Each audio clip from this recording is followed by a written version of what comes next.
नमस्कार. डिजिटल महाराष्ट्र न्यूजमध्ये आपल्या सर्वांचं स्वागत. आज आपण सोमेश्वर या ठिकाणी आहोत आणि गडदरवाडीसारख्या छोट्याशा गावातल्या एका ड्रायव्हरच्या घरात जन्मलेल्या, डोळ्यांनी दिव्यांग असलेला पण मनाने भक्कम असा हा तरुण आज मंत्रालयात महसूल सहाय्यक म्हणून पदावरती कार्यरत आहे.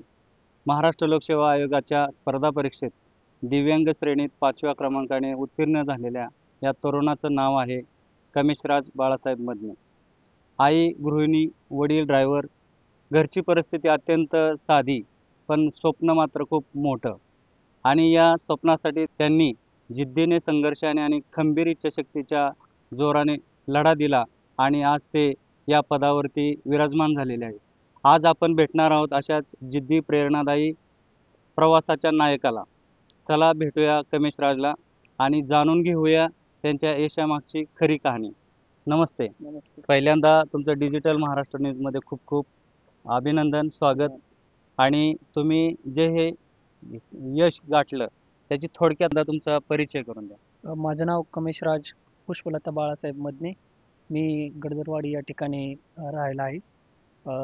लहानपणापासूनच माझी म्हणजे दृष्टी अल्प होती आणि ही मोठी गोष्ट माझ्यासाठी होती की ह्या निसर्गाने केलेल्या अवकृपेमुळे आणि परिस्थितीच्या म्हणजे घरची परिस्थिती ती बेताची होती. या सर्व गोष्टींचा भार माझ्यावरती इतका होता की या सगळ्यांना सामोरे जाऊन मला माझ्या आयुष्यात काहीतरी मोठं असं स्वप्न साकारायचं होतं. पण दिशा आणि मार्गदर्शन घरच्यांच्या आशीर्वादाने आणि पाठिंब्याने हे साकार झालं. त्याबद्दल गडदरवाडी ते मंत्रालय या प्रवासाबद्दल काय सांगाल तसं म्हणायला गेलं तर आमचं गाव एकदम छोटंसं गाव आहे, खेडेगाव आहे आणि या गावामध्ये शिक्षणाचा तसा फारसा प्रभाव नाही आणि घरामध्ये पण जास्त कोणी शिकलेलं नसल्याने MPSC विषयी काही माहिती नव्हती. त्यानंतर म्हणजे लहानपणी मी गावामध्ये शिकलो. 1ली ते 4थीचे शिक्षण माझं प्राथमिक शिक्षण गावामध्ये झालं. त्यानंतर 5वी ते 10वी पर्यंत शिक्षण माध्यमिक विद्यालय गडदरवाडी खंडोबाचीवाडी या ठिकाणी झाल्यानंतर 11वी-12वीला मी सोमेश्वर विद्यालय सोमेश्वर नगर या ठिकाणी शिक्षण कंप्लीट केलं. ग्रॅज्युएशन माझं मुसा काकडे महाविद्यालय सोमेश्वर नगर या ठिकाणी झालं आणि पुढे मी पदव्युत्तर शिक्षण घेण्यासाठी सावित्रीबाई फुले पुणे विद्यापीठात गेलो. तिथे गेल्यानंतर मला MPSC विषयी समजलं की बाबा अशी अशी परीक्षा असते, ह्याच्यातून मुलं सरकारी नोकरीमध्ये जातात. तिथे एक ध्येय भेटलं, स्वप्न भेटलं आणि तिथून मग प्रवास सुरुवात झाला. घरच्या परिस्थितीबद्दल काय सांगाल घरची परिस्थिती तशी फारशी अनुकूल नव्हती. कारण घरात पहिल्यापासून आम्हाला शेती क्षेत्र कमीच असल्यामुळे उपजीविकेचं साधन नव्हतं. वडील ड्रायव्हर होते. सहकार महर्षी बाबालाल साहेबराव काकडे देशमुख यांच्या घरी ते कामाला होते.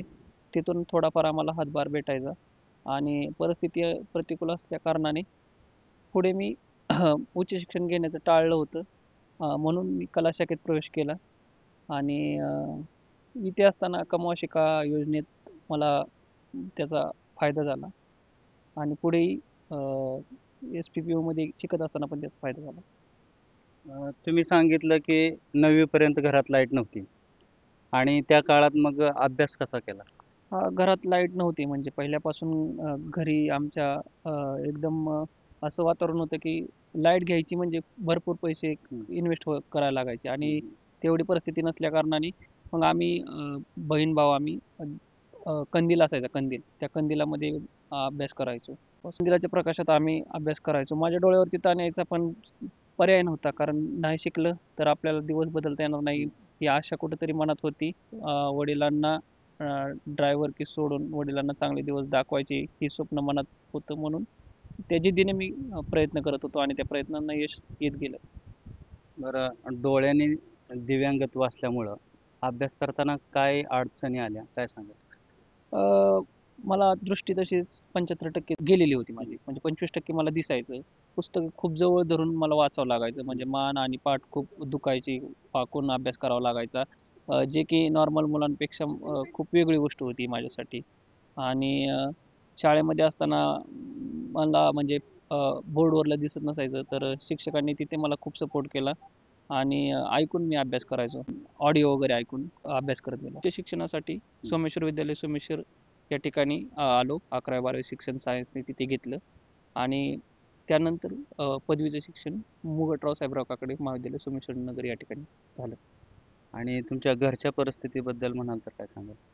घरची परिस्थिती तशी प्रतिकूलच होती. कारण घरामध्ये आई वडील दोघे जण कमवते होते. कमवते म्हणजे सोर्स असा काही नव्हता. वडील ड्रायव्हर होते आणि आई गृहिणी होती. इन्कम असा काय नसल्यामुळे, मोठा नसल्या कारणाने मी कला क्षेत्र निवडलं. घरची शेतीवाडी काही आहे का? शेती एकदम थोडीफार आहे, शेती कसण्यापुरती. तुम्हाला हे दिव्यांगत्व कधीपासून, लहानपणापासून आहे की नंतर आहे? नाही, मी ज्यावेळेस जन्माला आलो तेव्हापासून बाय बर्थच डिसेबिलिटी आहे. आणि याविषयी मला सांगायला खूप आवडेल की बाबा, ज्यावेळेस माझा जन्म झाला त्यावेळेस आई सांगत होती की मी 3 दिवस डोळे उघडले नव्हते. तर घरच्यांना असं वाटायचं की या मुलाला डोळे नाहीत का काय. पण आईने धीर न सोडता मला त्या सिच्युएशन मध्ये तिने स्वतःचं मन खंबीर करून मला वाढवलं आणि पुढे माझा म्हणजे सांभाळ केला. बरं. मला सांगा, दिव्यांग असल्यामुळे अभ्यास करताना काय अडचणी जाणवल्या का? नक्कीच नॉर्मल मुलांना पण अभ्यास करताना त्रास होतो, तर दिव्यांग मुलांना अभ्यास करताना 100% अडचणी येतात. कारण पुस्तकं जवळून धरावे लागायचे आणि फळ्यावरलं काय जास्त दिसत नसायचं. त्यामुळं मी फक्त ऐकून त्याच्यावरती फोकस करायचो. आणि एक मित्र होता माझा लहानपणीचा, सागर गडदरे म्हणून, तो मला मदत करायचा अभ्यासात. परिस्थिती बेताची असताना उच्च शिक्षण घेणं किती कठीण होतं त्यावेळी? माझ्यासाठी हे खूप मोठं आव्हान होतं. कारण बाहेर जाऊन शिक्षण घेणं एवढं सोपं नव्हतं. परंतु तशाही परिस्थितीत मला माझ्या दीदी आणि दाजींनी मोलाची साथ दिली. त्यांच्या पाठिंब्याने आणि साथीनेच मी पुणे या ठिकाणी जाऊन MA चे शिक्षण घेऊ शकलो. आणि तिथे गेल्यानंतर मला कमवा आणि शिका या योजनेत प्रवेश भेटला आणि मग तिथून पुढचा खर्च मी त्या योजनेतून काम करून भागवला. MPSC ची तयारी सुरू असताना तुम्ही ही प्रेरणा कुठून घेतली? नक्की आपल्याला MPSC परीक्षा पास व्हायची आणि आपल्या घरादाराचा बदल करायचा, असं कशी प्रेरणा मिळाली? कुठून मिळाली? खरं तर सर मला MPSC करायचीच नव्हती. होय. कारण माझं स्वप्न कीर्तनकार बनायचं होतं. कारण पहिल्यापासून आध्यात्मिक क्षेत्रात मला आवड होती. पहिल्यापासून मला एक छंद होता की कलेचा खूप छंद होता की समाजात जाऊन समाजात लोकांशी मिळून मिसळून राहायचं, समाज प्रबोधन करायचं. तर मग त्या काळी तर ते शक्य झालं नाही. मग मी क्षेत्र कोणतं निवडायचं, तर मग MPSC क्षेत्र निवडलं, जेणेकरून आपण लोकांपर्यंत जाऊ शकतो, पोहोचवू शकतो, याची मला कल्पना या ठिकाणी आली. म्हणून मी MPSC निवडली. मग त्याची MPSC ची सुरुवात कधी आणि कुठून केली? कॉलेजला असताना आमचे राजूराव सर म्हणून होते, स्पर्धा परीक्षा विभागाचे प्रमुख होते. तर ते आम्हाला स्पर्धा परीक्षेविषयी सांगायचे. तेव्हा तिथे आम्हाला त्याची गोडी लागली. आणि मग एकदा त्यांनी ते स्पर्धा परीक्षेचं आयोजन केलं होतं. त्यावेळेस मला चांगले मार्क्स भेटले. मग एक उमेद निर्माण झाली आणि स्पर्धा परीक्षासाठी अनुकूल वातावरण म्हणजे पुणे, मुंबई अशी लोकांची धारणा आहे. मग ज्यावेळेस SPPU मध्ये मी शिकत असताना तिथली मुलं ज्यावेळेस ते करायचे त्यांना पाहिलं. आणि महत्त्वाचं म्हणजे रंजन कोळंबे सर एकदा आले होते पॉलिटिक्सचे, पॉलिटी विषयाचे. त्यांनी ते राज्यव्यवस्था बुक्स लिहिले आहेत. तर त्यांचे लेक्चर पाहून अजूनच मला प्रेरणा आली की त्यांनी असं सांगितलं होतं की MPSC करणारा विद्यार्थी घडतो पण बिघडत नाही.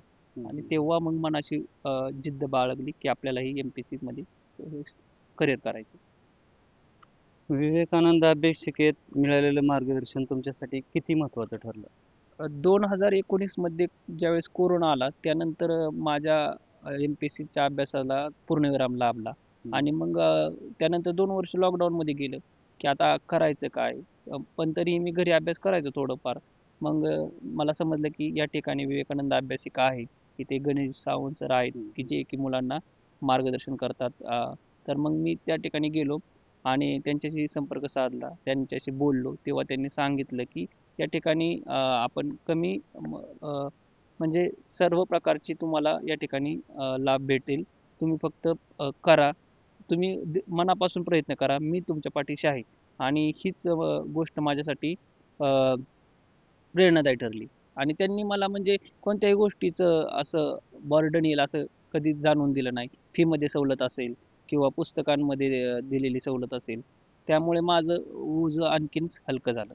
कमेजी मला सांगा, तुम्ही दिव्यांग असून तुम्ही घरापासून ते कॉलेजपर्यंत हा प्रवास कसा करायचा? माझ्या घरापासून मेन रोडपर्यंत येण्याचे अंतर जवळपास 5 ते 5.5 किलोमीटर होते आणि घरापासून गावापर्यंत 1 किलोमीटरचे अंतर. तर मला दिसत नसल्यामुळे घरचे मला काही गाडी देत नसायचे. मग मी ते अंतर पायी चालायचो आणि कंटिन्यू म्हणजे असे रोजचे 4.5 किलोमीटर मी रोज येऊन जाऊन पायी प्रवास करून अभ्यासिकेत यायचो आणि मग अभ्यासाला सुरुवात करायचो. दररोज चालत येऊन जाऊन करायचं, तर मग अभ्यासाचं कसं नियोजन असायचं? कारण सर मी इतका थकून जायचो ना पायी प्रवास करूनच. ऊन असायचं आणि म्हणजे मानसिकताच राहत नव्हती माझ्या अभ्यासाची. खूप थकून जायचो. पण मला मला हे माझं स्वप्न होतं, की आपल्या आईला चांगले दिवस दाखवायचेत. कारण तिने खूप हालात दिवस काढलेत आणि तिच्यासाठी हे सगळं करायचंय. आणि म्हणून मी मग स्वतःला सांगितलं होतं, की बाबा आपल्याला स्वतःला किती जरी अडचणी आल्या, किती जरी त्रास सहन करावा लागला, तरी त्या मातेसाठी जिने आपल्याला जीवन दिले, तिच्यासाठी आपण एक इन्स्पिरेशन बॉय म्हणून बनायचे. म्हणून मग मी स्वतःला तसं डेव्हलप करत गेलो. आता आई-वडिलांचं स्वप्न पूर्ण झालंय. ज्या दिवशी निकाल लागला, त्या दिवशी आई-वडिलांची प्रतिक्रिया काय होती? सर ज्यावेळेस निकाल लागला त्यावेळेस पहिल्यांदा निकाल भाऊ आणि अमोल पिंगळे म्हणून माझा एक सहकारी होता. आम्ही तिघांनी तो निकाल पाहिला. ज्या क्षणाला निकाल लागला त्यावेळेस भावाला इतकं अनावर झालं, की तो अक्षरशः गळ्यात पडून रडत होता. आणि खऱ्या अर्थाने 2 वर्षची प्रक्रिया होती ही सर, की या 2 वर्षात 2023ला मी प्री दिली होती आणि तिचा निकाल 2025 मध्ये लागला. 2 वर्ष यामध्ये गेली. खूप सगळ्यांना घरच्यांना इतकं भारावून गेले सगळे, की म्हणजे एका दिवसात आमचं जे पूर्ण जग बदलून गेलं. डोक्यावरचं एवढं मोठं ओझं कमी झालं असं सगळ्यांना वाटलं. अशा कठीण परिस्थितीतही तुम्ही परीक्षा पास झालात. यामागची खरी प्रेरणा किंवा खरं श्रेय कोणाला द्याल? सगळ्यात जर माझ्या आयुष्यात यशाचा वाटा जर कोणाचा असेल तर मी माझं सर्वस्व जिला मानतो ती माझी आई आणि त्याच्यानंतर माझी दीदी. असं म्हणतात की behind every successful man there are woman. आणि खरंच आहे ते, की या दोघींच्या प्रयत्नाने, पाठिंब्याने आणि प्रेमाने मी इथपर्यंत पोहोचू शकलो. माझा इथून पुढचा आणि इथून पाठीमागचा जो काही अ, अपयशाचा वाटा असेल आणि इथून पुढचा यशाचा वाटा असेल, या दोघींच्या चरणी समर्पित. तुम्ही दिव्यांग असल्याने तुम्ही इतरांसाठी आदर्श ठरलात. तर तुम्ही तरुणांना काय मार्गदर्शन कराल किंवा काय संदेश द्याल? मी सगळ्यांना एवढंच सांगू इच्छितो, की डिसॅबिलिटी ही फक्त मनात असते. तुमच्या विचारात ती आली नाही पाहिजे. शरीरात व्यंग आहे. आपल्या मानसिकतेत नाही झालं पाहिजे. एवढं डोक्यात ठेवून तुम्ही ध्येय उराशी बाळगून चिकाटीने, सातत्याने, अ, एकाग्रतेने अभ्यास करावा आणि कोणत्याही गोष्टीचं म्हणजे कारण देऊ नका, की मला ही गोष्ट भेटली नाही, मला ती गोष्ट भेटली नाही. आपण जेवढे भेटले आपल्याला तेवढं नशिबाचं भाग्य समजून आपण स्वकष्टाने आणि जिद्दीने प्रयत्न करा. एक दिवस यश तुम्हाला नक्की भेटेल. कमी जे तुम्ही दिव्यांग आहात, डोळ्यांनी तुम्हाला थोडंसं दिसत नाहीये. तर तुम्ही दिव्यांगामध्ये किंवा दिव्यांग बांधवांच्या मध्ये काय बदल घडवून आणायचे आहेत तुम्हाला? काय सांगाल थोडक्यात याविषयी? माझ्या आयुष्याची एक टॅगलाईन आहे सर, की मी स्वतःला नेहमी सांगत आलो, की nothing is impossible to be willing mind. इच्छाशक्ती असणाऱ्या मनाला काही अशक्य नाही.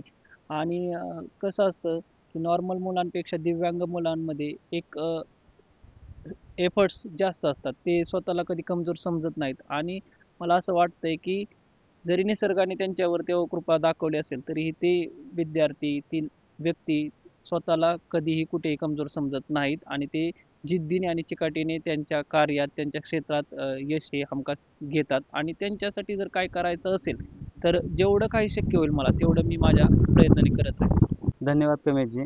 तुम्ही तुमच्या प्रवासाबद्दल खूप चांगली माहिती दिलीत. त्याबद्दल तुमचे खूप खूप आभार. धन्यवाद. धन्यवाद.